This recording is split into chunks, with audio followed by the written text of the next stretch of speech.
Hey everybody, this is Perch. A few weeks ago, there was a video about Cassandra Cain and kind of the moment that passed. So we have a follow up. I did a video on that. We have a follow up. There's some funny aspects of that video. You can go and check it out. I would link you to it, but well, I won't be doing that. Anyway, here's this fairly long mail, but here we go. It says, "Hello, Mr. Perch. A while ago, I wrote you about Cassandra Cain. We seem to disagree on her competencies and capabilities. I don't think we did. I don't mind her. I think she's competent. I think she's capable. I think that the premise that you raised in the previous mail is that DC had set her up to be kind of the next Batman, and that everyone loved her. And I don't think that really was the case. I think that that she was involved in some storylines, but I don't think they were as big as some of the other characters that have come through. Like the character, I do. I think the character's fine. That's okay. In the mail, though, I might have made a big mistake and definitely a small one. I'd like to apologize. Okay. The first mistake was not realizing that since Mr. Corallo is queer, my joke referencing how everybody is becoming gay, government name bi, in mainstream comics might end up reading like a veiled insult. I've talked to Joe. Well, let's finish this. That wasn't my intention. Based on your reading of it, it might have been your reading of it. And considering your views on Cassandra Cain, I imagine a mountain of blackmail might be what keeps Mr. Corallo around, as opposed to actual friendship, let alone romantic involvement. Um, there's there's not romantic involvement with Mr. Corallo, but there is definitely friendship. Okay, so there's no blackmail that's going on. He's a good guy. More importantly, I mean, selfishly, this is always what I wind up thinking about. Joe has a keen mind toward the past and history and kind of all these different elements of comics that far exceeds mine. And so he's an interesting guest. He's an interesting person to have on the show. He's always helps with the interviews. So, that it's as simple or as self-serving as that. There, there you go. Um, I think it's a joke right now that they're making all the characters gay or government name bi. I mean, they're not, but I get it. I get the it's a topic for another video. But one of the things I think that once you realize it, you can't not see it, is that in movies, in comics, in a lot of these mediums, but yes, definitely in comics and a lot in comics, the stuff that the creators and the publishers like to talk about tends to be the social elements, the LGBTQ elements, that becomes a lot of the news. And it's even if you have a series, I mean, hell, look at and certainly to a lesser extent race, but LGBTQ topics absolutely, race kind of secondarily. I mean, they're like, we're introducing a new trans character in New Mutants, and that became the headline for a lot of the X news for a week, even though this character was a backup at best character that really didn't matter in the grand scheme of things. So you look at these teams, and no, there's plenty of straight characters there, but you wouldn't know it from how the news and how the companies and the creators themselves constantly over promote those elements to the comics. I mean, and he's like, I disagree. Just a sec, before you fully disagree, just go notice. Like, go to Bleeding Cool. I mean, God help you, and wear a condom. But go there and just check out the constant onslaught of news. Gizmodo, IO9, a lot of these sites. That's the headline. In movies and in TV shows, yeah, most of the characters are straight, as it turns out. The vast majority of them are straight. But the news cycle is almost inverse to that. It's like, this is what people want to hear. Let's talk about how gay everybody is. I don't get it. Anyway, back to the mail. My second mistake was calling the Cassandra Cain portrayal in the Harley Quinn movie fat. She isn't, much like the second Abrams-verse Star Trek movie. I never finished that movie, and memory is a bitch. Rewatching a trailer before I wrote my previous email and seeing a teen in baggy clothes covering her figure and sign language might have reinforced my mistaken impressions. Mea culpa. No problem. Now, to the video topic at hand, is there any difference between a Netflix pitch, as Richard would call a mainstream indie comic, and your boy Zach's own comics? I don't know. But this is a long mail, so let's get into it. The Richard has made a living out of dismissing mainstream comic book prose as Netflix pitches. A certain tweet by one Kelly Sue DeConnick seems to indicate that what he considers an insult, pros consider the business that they're in. Richard expects comics to go beyond what could be done on a Netflix budget. I mean, I think hopefully everybody does. But anyway, the problem is that not only does he say he liked Viz's translation of Bronson and Guyme's Sanctuary, but he himself has over the pandemic started a new comics line that is anything but hard to film in the form of his Thespotology series. I'm Worse yet, at the time of this writing, he's publishing a Rambo prequel that is probably the one work that's the most Netflix pitchy of all his books thus far. Okay, it might be an easy a pitch as his first graphic novel. I'm okay. Had this new book of his been penned by any mainstream writer, he'd be the first to criticize and dismiss it as a Netflix pitch. You yourself have, at the time of his writing, uploading a video called Comics Need to Aim Bigger, where you present the same talking points as he does. Really? I don't listen to a lot of these videos.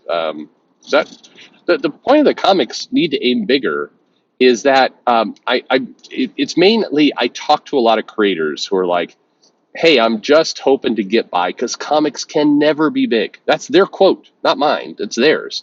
They say comics. Hey, if I get 40,000 copies sold, I'm doing great, and I get an invite and free tickets to a Comic-Con, and that's living the dream.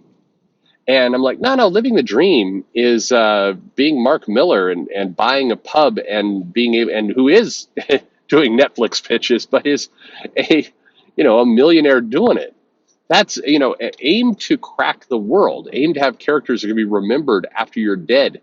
That's the dream, not, hey, I get conversations with creators sometimes where it's like, I got to put in a new character based on a friend I had in high school. And it's kind of cool to see my friend in the comic. It's like, oh, cool. Okay. Aim bigger. That's my point with aim bigger. I don't know what, maybe that's Zach's point as well. I don't know. Okay. Back to the mail. And yet, comics don't need to be fantastical in their plot and setting to be successful. That's true. We don't need to go to Japan, for example, of more mundane topics engaging people, from Jordy Bennett, whose work consists of mainly regular people doing plausible things, to Will Eisner's body of work, the West, if full of successful artists that don't have to resort to superpowered vigilantes. And yet, this idea seems to prevail among American comic book fans, creators, and in your case, Texans. Oh, come now, that's an insult. Interested in comics. Yet somehow Richard is currently making a Netflix pitch he's excited for.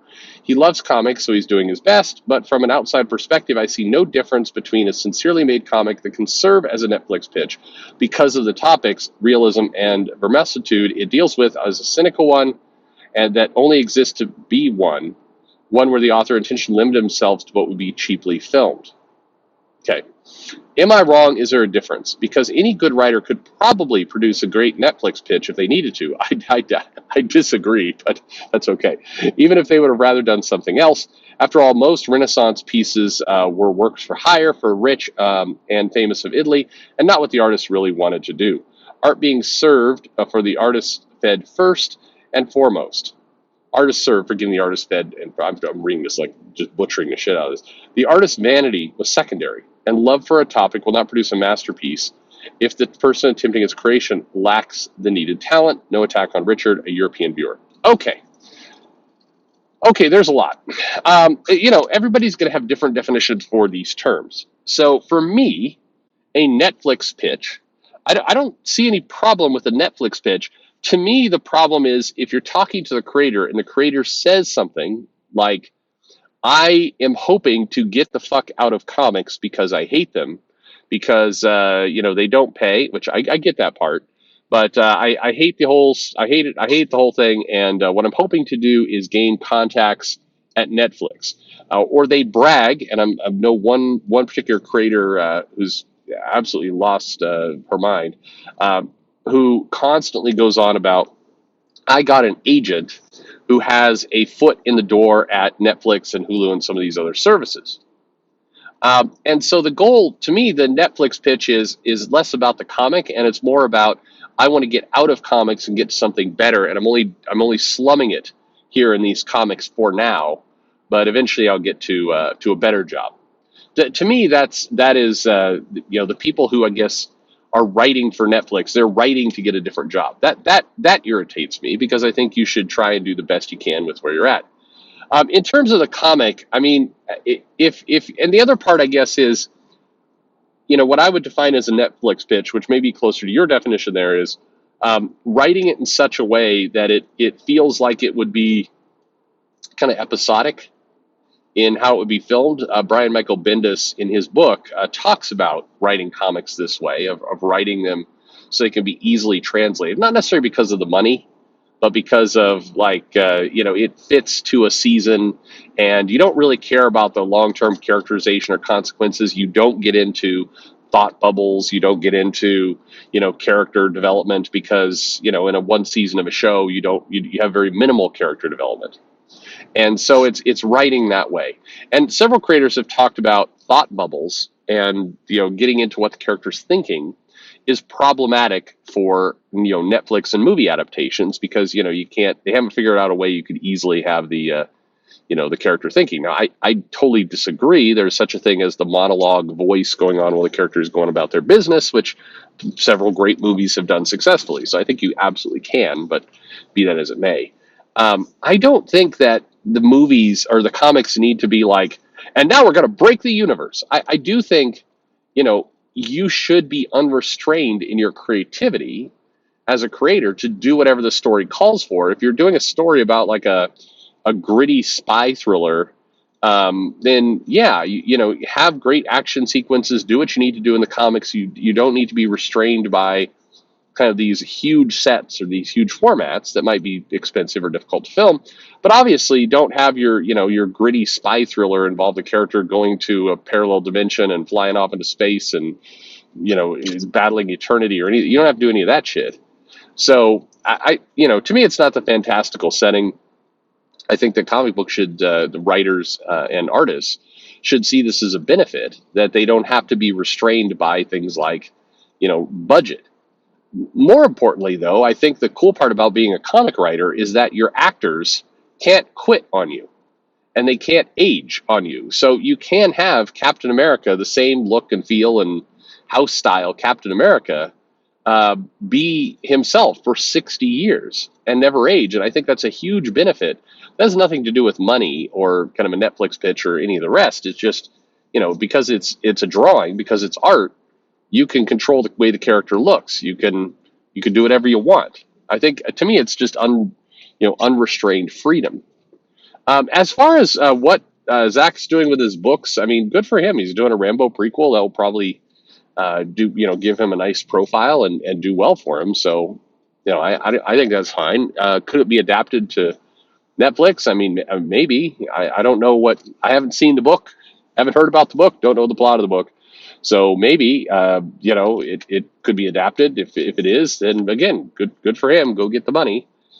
The one thing that I would say in defense of Richard is that I don't hear him talking about, like, I can't wait to get out of this fucking comic book business because it sucks ass and get into Hollywood. Hollywood's where the money's at. Hollywood's where all the cool people are at. I hear him. I'll hear him say something like, "Hey, I'm going to make solid investments and manage my money well, so I don't have to rely on comics." Okay, that's fine. That's a different story. But to me, that's the way I view it. I don't know. I don't think. Look, to me, it comes down to quality. The Netflix pitch or not pitch is somewhat irrelevant to me. If the story is good, if the story is a quality story, then I could give a shit whether it's a Netflix pitch or not. That doesn't matter. I think, to me, it's a red herring. King of Spies that Mark Miller did, who is employed by Netflix, is clearly going to be a good Netflix show. It is a Netflix pitch by way of comic. He doesn't need to necessarily pitch because he's already there. But I mean, well, you sort of have to pitch your ideas anyway. That's as Netflix pitch as it gets, and that comic was great. So if that's a Netflix pitch, I'd like more of those, please. Let's have more of that. We need comics with good characterization, good, just good solid stories. To me, that's where it sits. I think comics, the comics need to aim bigger.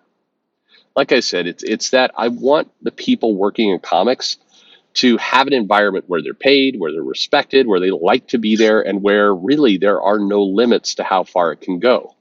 It's very heartbreaking when you talk to people in comics and they're like, yeah, there's not much I can do. There's not much money, what was it? I'm watching this awful show, Inside Job. I think it's a Netflix show. It's a cartoon, and it is the most cringy, awful humor. I mean, it's like if you think about kind of when The Simpsons is at its most eye-rollingly bad for humor, this show takes it down several levels. This show sucks ass.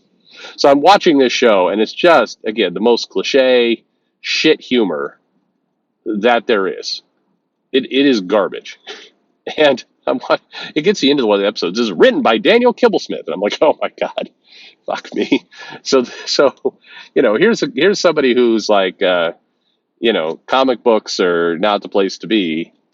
And let's get into Hollywood and Netflix. So let's write a shit eye-rollingly cliche Netflix show. I don't know. All of that seems like swirling the bottom of the barrel to me. But anyway, thank you very much for your mail and your follow-up. Appreciate it. Hope that was good. Talk to everybody soon. Let me know what your thoughts are in the comments below. And thanks for listening.